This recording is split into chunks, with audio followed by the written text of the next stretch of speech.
ఓం శాంతి. పరమాత్మ శివబాబా స్మృతిలో ఉన్న దివ్య ఆత్మస్వరూపులందరికీ మహాశివరాత్రి శుభాకాంక్షలు.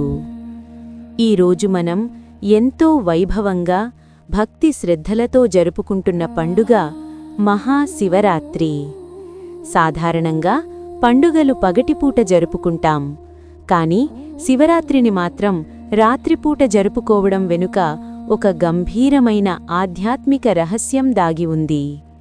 స్వయం భగవంతుడైన శివ పరమాత్మ జ్ఞానం ఆధారంగా ఆ రహస్యాలను ఈరోజు మనం తెలుసుకుందాం.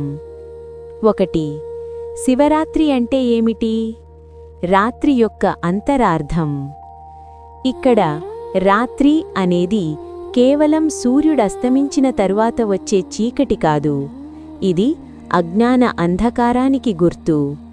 ఎప్పుడైతే ఈ ప్రపంచంలో ధర్మం మసించి అధర్మం పెరుగుతుందో, మానవుల్లో కామ క్రోధ లోభ మోహ అహంకారాలు అనే వికారాలు తారాస్థాయికి చేరతాయో, ఆ సమయాన్నే ఘోర అంధకార రాత్రి, కలియుగ అంతిమ సమయం అని అంటారు. ఆ అజ్ఞాన చీకటిని తొలగించి జ్ఞాన వెలుగును ప్రసాదించడానికి నిరాకార పరమాత్మ అయిన శివుడు ఈ సృష్టిపై అవతరించే దివ్య ఘడియనే మనం మహాశివరాత్రిగా జరుపుకుంటాం. 2. నిజమైన ఉపవాసం మరియు జాగరణ. మనం భక్తి మార్గంలో ఈరోజు ఉపవాసం జాగరణ చేస్తాం, కానీ దాని నిజమైన ఆధ్యాత్మిక అర్థం ఏమిటి? ఉపవాసం ఉప ప్లస్ వాసం అంటే దగ్గరగా నివసించడం. ఆత్మ అనే నేను పరమాత్మకు దగ్గరగా బుద్ధియోగంతో ఉండటమే నిజమైన ఉపవాసం. కేవలం భోజనం మానేయడం శారీరక తపస్సు అయితే, వికారాలను అంటే చెడు ఆలోచనలను మానేయడం నిజమైన ఆధ్యాత్మిక ఉపవాసం. జాగరణ కేవలం రాత్రంతా నిద్రపోకుండా ఉండటం కాదు, అజ్ఞాన నిద్ర నుండి మోహమాయ నుండి మేల్కొనడం. నేను శరీరాన్ని కాదు, ఒక చైతన్య శక్తిని అంటే ఆత్మను అనే స్పృహతో ఉండటమే నిజమైన జాగరణ. శివునికి ఏది అర్పించాలి? మనం శివలింగంపై పాలు నీళ్లు ఆకులు అర్పిస్తాం, కానీ శివపరమాత్మ మన నుండి కోరుకునేది అది కాదు. మనలో ఉన్న విష సమానమైన కామ క్రోధాలను, పాత సంస్కారాలను ఆయనకు అర్పించాలి. బాబా, ఈ రోజు నుండి నేను నాలోని చెడు అలవాట్లను నీకు అర్పిస్తున్నాను, నాలో పవిత్రతను నింపు అని సంకల్పం చేయడమే నిజమైన అభిషేకం. మారేడు దళం అంటే బిల్వపత్రం ఎందుకు? మనం శివునికి 3 ఆకులు ఉన్న మారేడు దళాన్ని అర్పిస్తాం. ఇది దేనికి సంకేతం? మనం మన మనస్సు, వాక్కు, కర్మ అనే మూడింటినీ పవిత్రంగా ఉంచుకుంటామని ప్రమాణం చేయడం. శివుడు త్రినేత్రుడు అంటే మనకు 3వ నేత్రమైన జ్ఞాన నేత్రాన్ని తెరిపించేవాడు అని అర్థం. శివధ్వజారోహణ అంటే జెండా ఎగురవేయడం. శివరాత్రి నాడు బ్రహ్మకుమారి సెంటర్లలో జెండా ఎగురవేస్తారు. ఇది కేవలం వస్త్రం కాదు, ఇది వికారాలపై విజయానికి గుర్తు. ఎలాగైతే జెండా గాలిలో స్వేచ్ఛగా ఎగురుతుందో, మన మనస్సు కూడా చింతల నుండి వ్యసనాల నుండి విముక్తి పొంది స్వేచ్ఛగా ఎగరాలి. రాత్రి ఎందుకు? దీపావళికి లక్ష్మీదేవి పగలు లేదా సాయంత్రం వస్తుంది, కానీ శివుడు రాత్రిపూట వస్తాడు. ఎందుకంటే మనిషి ఎప్పుడైతే కష్టాల్లో, అజ్ఞానంలో అంటే రాత్రిలో ఉంటాడో, అప్పుడే దేవుడు వచ్చి దారి చూపిస్తాడు. ఇప్పుడు ప్రపంచం అశాంతి అనే రాత్రిలో ఉంది, అందుకే శివపరమాత్ముని అవసరం ఇప్పుడు ఉంది. 4. స్వపరివర్తన. మహాశివరాత్రి సందేశం ఒక్కటే, పవిత్రంగా అవ్వండి, యోగిగా అవ్వండి. ఈ కలియుగ అంధకారాన్ని తొలగించి సత్యయుగ స్వర్గాన్ని స్థాపించే బాధ్యత శివపరమాత్మ తీసుకున్నారు. ఆయనకు సహయోగం అందించడమే మన కర్తవ్యం. ఎప్పుడైతే మనల్ని మనం మార్చుకుంటామో, అప్పుడే ఈ ప్రపంచం మారుతుంది. రండి, ఈ శుభదినాన ఒక ప్రతిజ్ఞ చేద్దాం. ఈ క్షణం నుండి ఈశ్వరీయ జ్ఞానం అనే నేత్రంతో రాజయోగం అనే అగ్నితో మన పాపాలను భస్మం చేసుకుందాం. శాంతి ధామాన్ని మన మనస్సులో స్థాపిద్దాం. మరొక్కసారి అందరికీ ఆత్మస్మృతితో కూడిన మహాశివరాత్రి శుభాకాంక్షలు. ఓం శాంతి. ఓం శాంతి. మురళీ డేట్ 16/2/2026. మధురమైన పిల్లలారా, ప్రాణేశ్వరుడైన తండ్రి పిల్లలైన మీకు ప్రాణదానమిచ్చేందుకు వచ్చారు. ప్రాణదానం లభించటం అంటే తమో ప్రధానం నుండి సతో ప్రధానంగా అవ్వడం. ప్రశ్న: డ్రామాలోని ప్రతి రహస్యము మీరు తెలుసుకున్నందున ఏ దృశ్యం మీకు కొత్తది కాదు. జవాబు: ఇప్పుడు ఈ మొత్తం ప్రపంచం గలాట్లో ఉన్నది. వినాశకాలంలో విపరీత బుద్ధితో తమ కులాన్ని అంతం చేసుకునేందుకు అనేక సాధనాలను తయారు చేస్తారు. ఇది కొత్త మాటేమీ కాదు. ఎందుకంటే ఈ ప్రపంచం పరివర్తన అయ్యే తీరాలని మీకు తెలుసు. మహాభారత యుద్ధం తర్వాతనే మన నూతన ప్రపంచం వస్తుంది. పాట: ఈరోజు ఉదయమే ఎవరు వచ్చారు? ఓం శాంతి. ప్రాతకాలంలోనే వచ్చి మురళిని మోగించేదెవరు? ప్రపంచం పూర్తిగా గాఢ అంధకారంలో మునిగి ఉంది. మీరిప్పుడు మురళి వింటూ ఉన్నారు. జ్ఞానసాగర్లు, పతిత పావనులు, ప్రాణేశ్వరుడైన తండ్రి వినిపిస్తూ ఉన్నారు. వారు ప్రాణాన్ని రక్షించే ఈశ్వరుడు. ఓ ఈశ్వర, ఈ దుఃఖం నుండి రక్షించు తండ్రి అని అంటారు. వారు సహాయాన్ని కోరుకుంటారు. ఇప్పుడు వారు అనంతమైన తండ్రి అయినందున పిల్లలు మీకు అనంతమైన సహాయం లభిస్తుంది. ఆత్మ కూడా గుప్తమేనని మీకు తెలుసు. పిల్లలు శరీరము ప్రత్యక్షంగా కనిపిస్తుంది. ఇప్పుడు పిల్లలకు తండ్రి శ్రీమతం ఇస్తూ ఉన్నారు. సర్వశాస్త్రాల శిరోమణి గీత ప్రసిద్ధిగాంచింది. అందులో కేవలం పేరు మార్చి శ్రీకృష్ణుని పేరు వేశారు. ఇప్పుడు మీకు శ్రీమతం భగవానువాచ అని తెలుసు. అంతే, భ్రష్టాచారులను శ్రేష్టాచారులుగా మార్చువారు కూడా ఒక్క తండ్రేనని మీకు తెలుసు. నరుణ్ నుండి నారాయణుడిగా చేసేది కూడా వారే. సత్యనారాయణ కథ ఉంది కదా, అమర కథ అని గాయనం ఉన్నది. అమరపురానికి యజమానులుగా లేక నరుణ్ నుండి నారాయణుడిగా తయారు చేయడం అన్నా ఒక్కటే. ఇది మృత్యులోకము. భారతదేశం అమరపురంగా ఉండేది. ఇది ఎవ్వరికీ తెలియదు. ఇక్కడే అమర బాబా పార్వతీలందరికీ అమర కథను వినిపించారు. ఇది ఒక్క పార్వతీ లేక ఒక్క ద్రౌపది కథ కాదు. ఈ కథను చాలామంది పిల్లలు వింటూ ఉన్నారు. శ్రీబాబా బ్రహ్మ ద్వారా వినిపిస్తూ ఉన్నారు. బ్రహ్మ ద్వారా మధురాతి మధురమైన పిల్లలకు వినిపిస్తున్నానని తండ్రి చెప్తూ ఉన్నారు. తండ్రి పిల్లలకు అర్థం చేయిస్తూ ఉన్నారు. ఆత్మాభిమానిగా తప్పకుండా అవ్వాలి. అలా తయారు చేసేవారు ఒక్క తండ్రి మాత్రమే. ప్రపంచంలో ఆత్మజ్ఞానమున్న మనుషులు ఒక్కరు కూడా లేరు. ఆత్మజ్ఞానమే లేకుంటే పరమాత్మ జ్ఞానం ఎలా ఉంటుంది? ఆత్మనైన నేను పరమాత్మ అని అంటారు. ప్రపంచమంతా ఎంత పెద్ద తప్పు మార్గంలో చిక్కుకొని ఉంది. పూర్తి రాతి బుద్ధి కలవారిగా ఉన్నారు. విదేశీయులు కూడా తక్కువ రాతి బుద్ధిగా లేరు. వారు తయారు చేయు బాంబులు మొదలైనవి తమనే కాక ప్రపంచమంతటిని నాశనం చేస్తాయని వారి బుద్ధికి తోచదు. ఈ సమయంలో వారి బుద్ధి దేనికి పనికి రాకుండా ఉంది.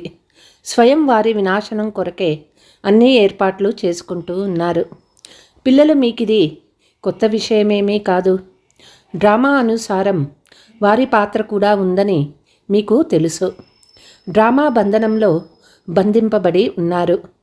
రాతి బుద్ధి కలవారు కాకుంటే ఇటువంటి పనులు చేస్తారా? మొత్తం కులాన్నంతా నాశనం చేస్తూ ఉన్నారు. ఆశ్చర్యం కదా, ఎలాంటి పని చేస్తూ ఉన్నారు. ఈరోజు బాగుంటుంది, ఉన్నట్లుండి మిలిటరీ వారు తిరుగుబాటు చేస్తే ప్రెసిడెంట్ను కూడా చంపేస్తారు. ఇటువంటి దుర్ఘటనలు జరుగుతూ ఉంటాయి. ఎవరినీ సహించలేరు, ఎవరినీ లెక్క పెట్టరు. శక్తివంతులు కదా. ఈనాటి ప్రపంచంలో చాలా గలాటలు ఉన్నాయి. అత్యంత రాతి బుద్ధి గలవారిగా ఉన్నారు. వినాశకాలంలో ఎవరైతే తండ్రితో విపరీత బుద్ధి గలవారిగా ఉంటారో వారు వినాశం అవుతారని గాయనముందని పిల్లలు మీకు తెలుసు. ఇప్పుడు ఈ ప్రపంచం పరివర్తన అవ్వనున్నది. మహాభారత యుద్ధం కూడా జరిగిందని మీకు తెలుసు. తండ్రి రాజయోగాన్ని నేర్పించారు. శాస్త్రాలలో అయితే సంపూర్ణ వినాశనం చూపించారు. అయితే సంపూర్ణ వినాశనం జరగదు. వినాశనం అనగా ప్రళయమై ఒక్క మనిషి కూడా లేకుండా కేవలం పంచతత్వాలు మాత్రమే ఉండాలి. అలా ఎప్పటికీ జరగదు. ప్రళయమైతే మళ్ళీ మనుషులు ఎలా వస్తారు? శ్రీకృష్ణుడు బొటనవేలు చీకుతూ రావి ఆకుపై సముద్రంలో వచ్చినట్లు చూపిస్తారు. అలా చిన్న బాలుడు ఎలా వస్తారు? శాస్త్రాలలో ఇటువంటి విషయాలు ఎన్నో వ్రాసేశారు.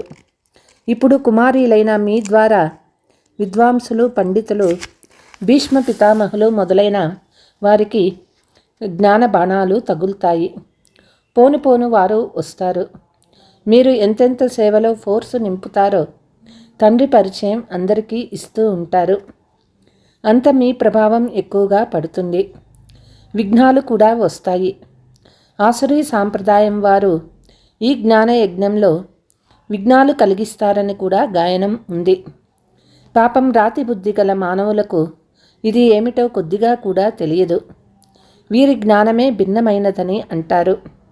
నూతన ప్రపంచం కొరకు ఇవి కొత్త విషయాలని మీకు తెలుసు. రాజయోగాన్ని మీకు ఇతరులెవ్వరూ నేర్పించలేరు. జ్ఞానయోగాలు నేర్పించే ఒక్క తండ్రి మాత్రమే సద్గతి దాత. ఒక్క తండ్రి మాత్రమే వారు పతిత పావనులు కనుక తప్పకుండా పతితులకే జ్ఞానం ఇస్తారు కదా. మనము పారస్ బుద్ధి కలవారిగా తయారై పారస్నాథునిగా అవుతూ ఉన్నామని పిల్లలు మీకు అర్థం చేసుకున్నారు. మానవులు లెక్కలేనన్ని మందిరాలు కట్టించారు.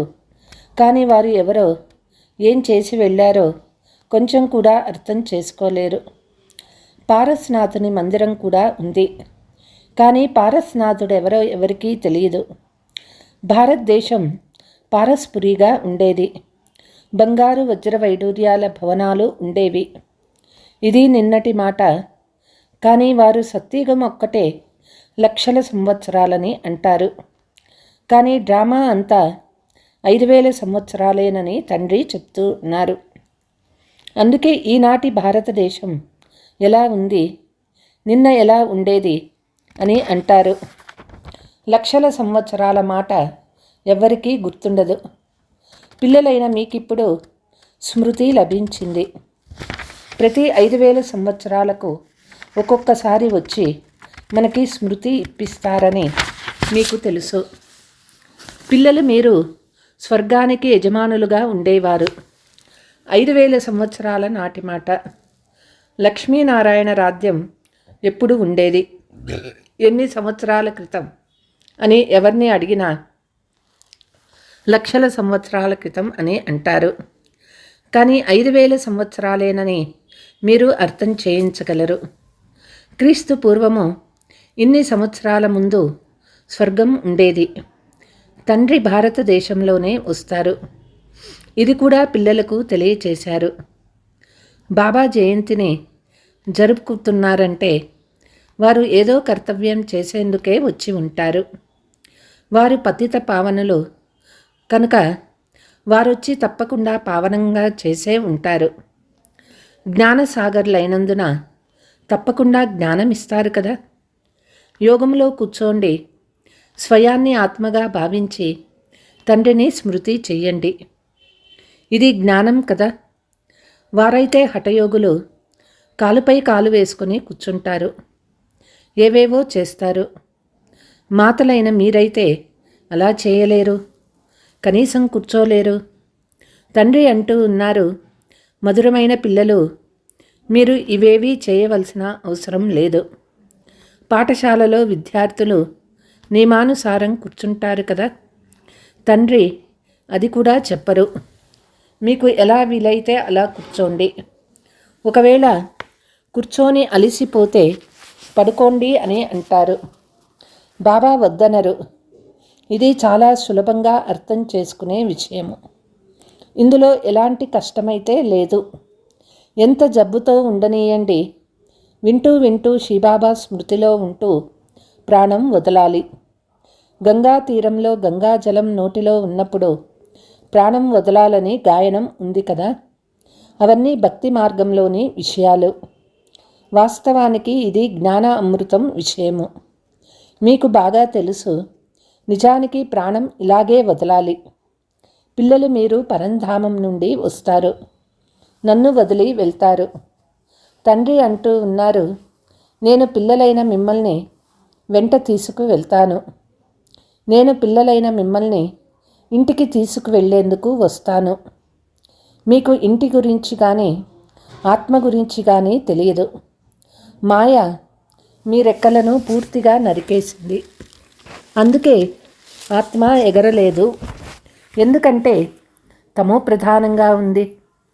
సతో ప్రధానమైనంత వరకు శాంతిధామానికి వెళ్ళలేదు. డ్రామా ప్లాన్ అనుసారము అందరూ తమో ప్రధానమై శిథిలావస్థలో ఉండి ఆత్మలన్నీ తమో ప్రధానమై ఉన్నాయని పిల్లలు మీకు తెలుసు. కొత్త ప్రపంచంలో సతో ప్రధానంగా ఉంటారు. ఇక్కడ ఎవ్వరికీ తమో ప్రధాన స్థితి ఉండదు. ఆత్మ పవిత్రమైతే అది ఇక్కడ ఉండదు, వెంటనే వెళ్ళిపోతుంది. అందరూ ముక్తి కొరకు లేక శాంతిధామానికి వెళ్ళేందుకు భక్తి చేస్తారు.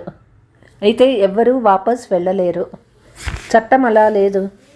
ఈ ధారణ చేసేందుకు తండ్రి కూర్చొని అన్ని రహస్యాలను అర్థం చేయిస్తూ ఉన్నారు. అన్నిటికంటే ముఖ్యమైన విషయం తండ్రిని స్మృతి చేయుట.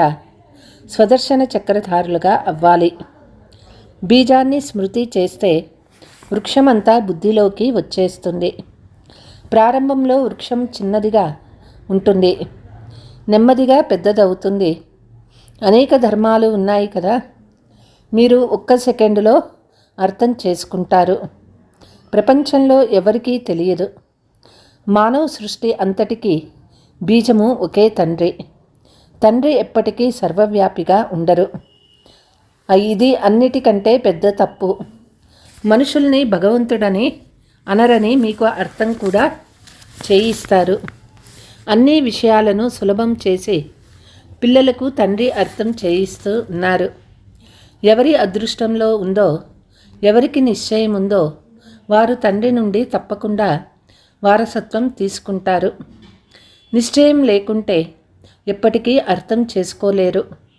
అదృష్టమే లేకుంటే పురుషార్థమేం చేస్తారు? భాగ్యంలో లేకుంటే ఏమి అర్థం కాని వారి వలె కూర్చుంటారు. అనంతమైన వారసత్వం ఇచ్చేందుకు తండ్రి వచ్చారని ఎవరికి నిశ్చయం ఉండదు. ఎవరైనా ఒక కొత్త విద్యార్థి మెడికల్ కాలేజీలో కూర్చుంటే ఏమైనా అర్థం చేసుకుంటాడా? ఏమీ అర్థం చేసుకోలేడు. ఇక్కడ కూడా అలా వచ్చి కూర్చుంటారు. ఈ అవినాశి జ్ఞానము వినాశం అవ్వదు. రాజధాని స్థాపన అయితే నౌకర్లు చాకర్లు ప్రజలకు కూడా నౌకర్లు చాకర్లు అందరూ కావాలి కదా. అటువంటి వారు కూడా వస్తారు. కొంతమందికి చాలా మంచి రీతిగా అర్థమవుతుంది, కొంతమందికి చాలా కష్టంగా ఉంటుంది.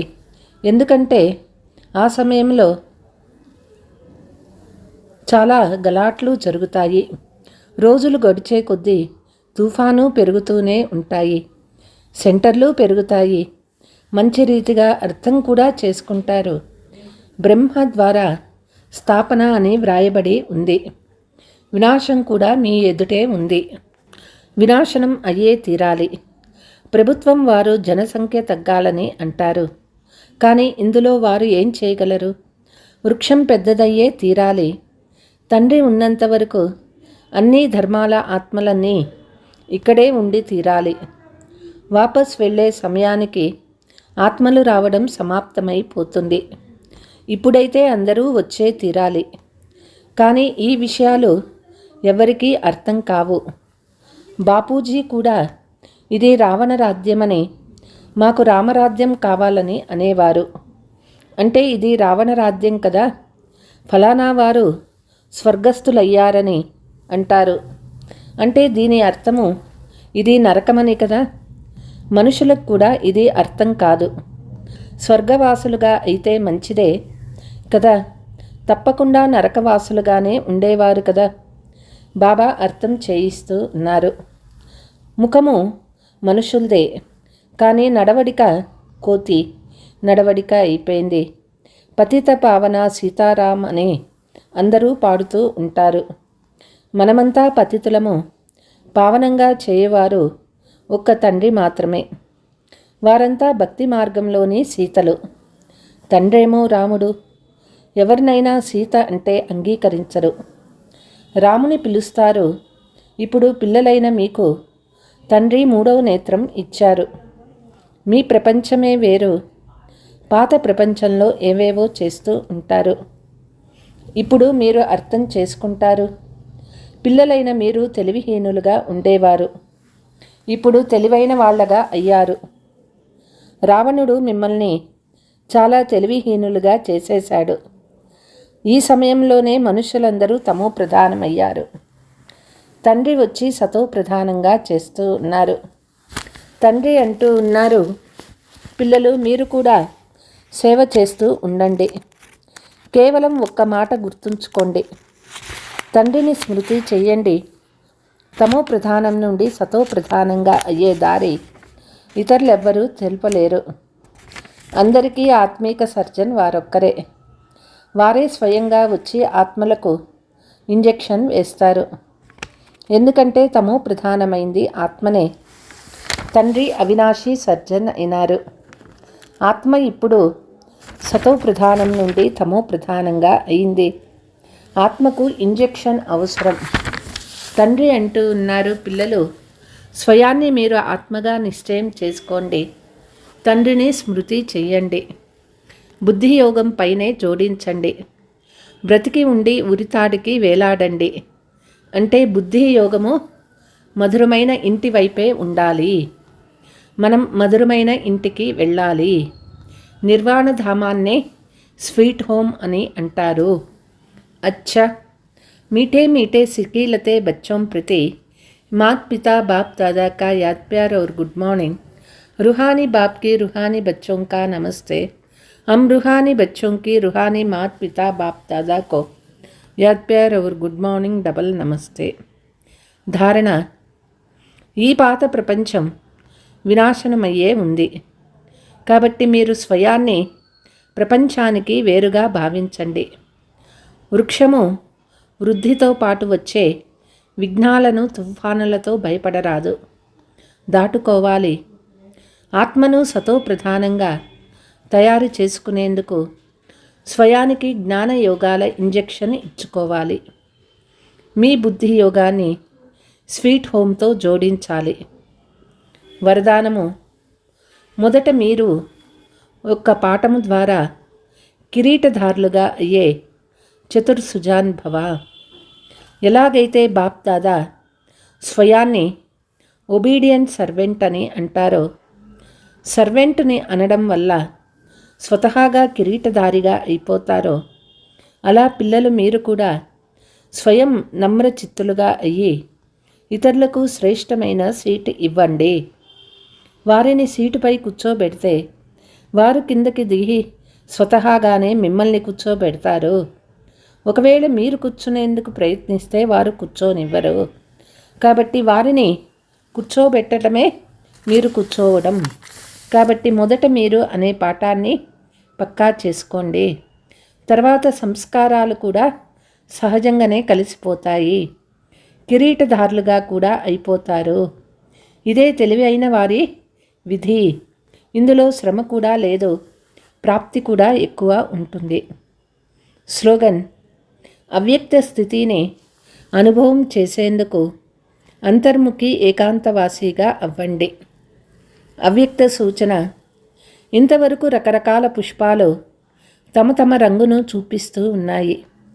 అయితే ఎప్పుడైతే పుష్పగుచ్చము రూపంలో మీ సువాసనను వ్యాపింపచేస్తారో, శక్తి దళం ప్రత్యక్షం అవుతుందో, అప్పుడు సంఘటన యొక్క శక్తి పరమాత్మ ప్రత్యక్షతకు నిమిత్తంగా అవుతారు. ఇప్పుడు ఒక్కొక్కరు వేరుగా ఉన్న కారణంగా శ్రమ ఎక్కువగా చేయవలసి వస్తుంది. కానీ సంఘటన అంతా ఏకమతంగా అయితే శ్రమ తక్కువ, సఫలత ఎక్కువ ఉంటుంది. అచ్చా, ఓం శాంతి.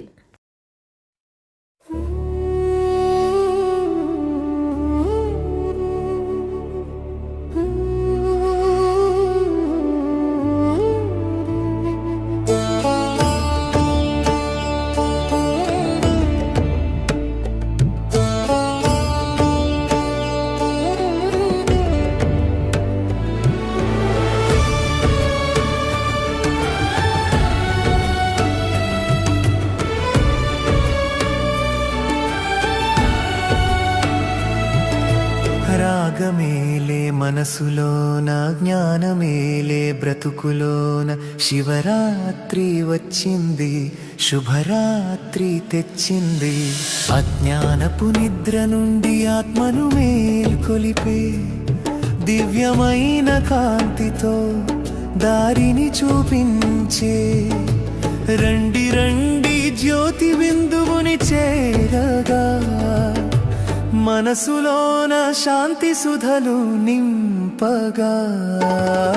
రాగమేలే మనసులోన, జ్ఞానమేలే బ్రతుకులోన, శివరాత్రి వచ్చింది, శుభరాత్రి తెచ్చింది.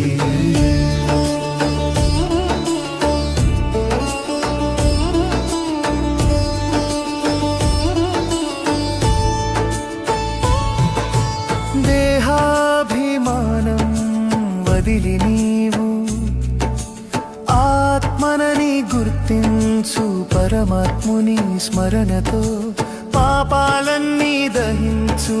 శాంతి సగరుడు ఆ శివ బాబా, కరుణామయుడు మన బాబా. వచ్చాడు భువి పైన ముక్తిని మనకివగా, కలియుగాన చీకటిని సత్యయుగపు వెలుగుగా మార్చే ఆ మాయాజాలం చూడగా. రాగమేలే మనసులోన, జ్ఞానమేలే బ్రతుకులోన, శివరాత్రి వచ్చింది, శుభరాత్రి తెచ్చింది.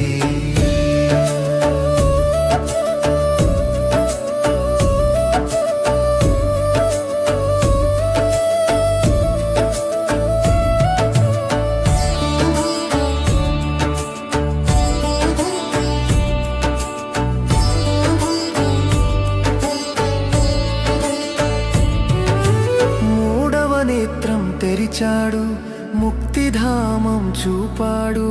రాజయోగ బలముతో కర్మ బంధనలు తెంచాడు.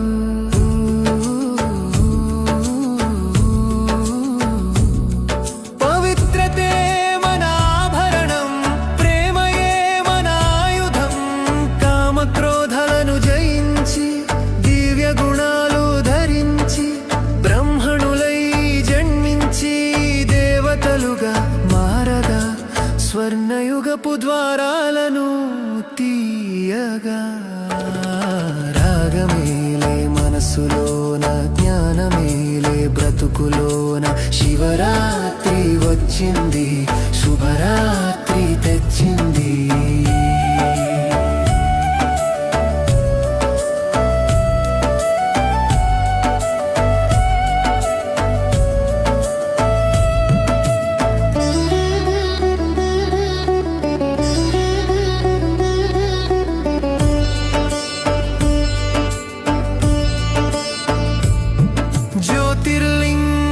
స్వరూపుడు నిరాకారుడు శివుడు, బిందు రూపాన వెలిగే జ్ఞాన భాస్కరుడు అతడు. ఇదే నిజమైన శివ జయంతి, ఆత్మ పరమాత్మల కలయిక. వ్రతము పూని నిలవాలి, పవిత్రతయే మనయిక. ఓం శాంతి నాదంతో విశ్వమంతా నిండగా, పరంధామం వైపు పయని రాగమేలే మనసులోన, జ్ఞానమేలే బ్రతుకులోన. శివరాత్రి వచ్చింది, శుభరాత్రి తెచ్చింది. అజ్ఞానపు నిద్ర నుండి ఆత్మను మేల్కొలిపే దివ్యమైన కాంతితో దారిని చూపించే. రండి రండి జ్యోతి బిందువుని చేరగా, మనసులోన శాంతి సుధలు నింపగా.